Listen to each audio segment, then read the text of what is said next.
Hi everybody, I hope you are doing well. Today we will talk about how to fix or how to solve the problem of extended accounts on Pixiv. You will click on settings, you will click on apps, default apps, app settings.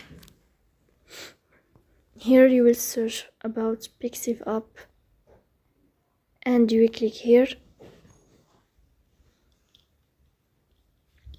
You will click on first stop and you will click OK.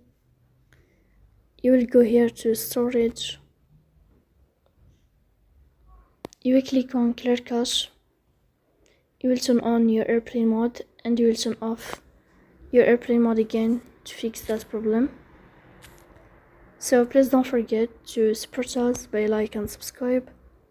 See you next time in another video and thank you for your watching and your attention.